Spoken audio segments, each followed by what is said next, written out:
Namangan gullar shahri sifatida nom qozongan. Ayniqsa hududda har yili o'tkazilib kelinadigan gullar festivali yurtimizga ko'plab sayyohlarni jalb qilib kelmoqda.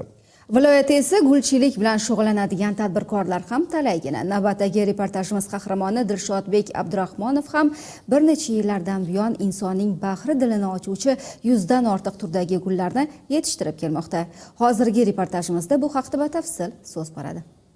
Yangi Namangan tumani Mehnatobod mahallasi viloyat gulchilik salohiyatiga katta hissa qo'shayotgan xonadonlari va tadbirkorlari bilan mashhurdir.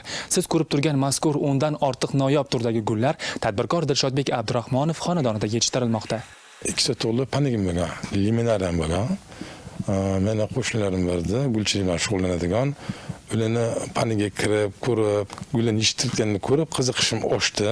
Liminarni yig'ishtirib, gulchilikka qiziqib, ular ustozlik qilib o'rgatib turishdi.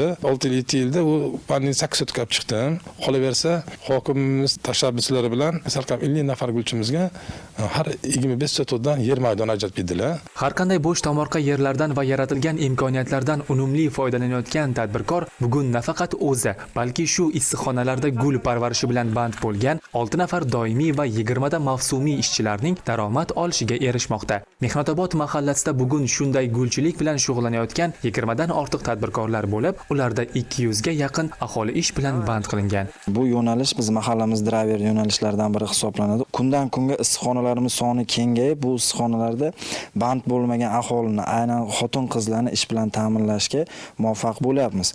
Qo'limdagi ushbu Korolevskiy Filargoniya xonaki guli shu holatga kelgunga qadar qariyb 7-8 oy davomida maxsus gul yetishtirishning bosqichlaridan o'tadi. Bu gullarimiz maxsus biz Gollandiyadan ko'chat holatida buyurtma asosida chaqtiramiz, qarab parvarishlab, bularni qalamcha qilib 7-8 oy davomida shu holatga harakat qilib kelamiz.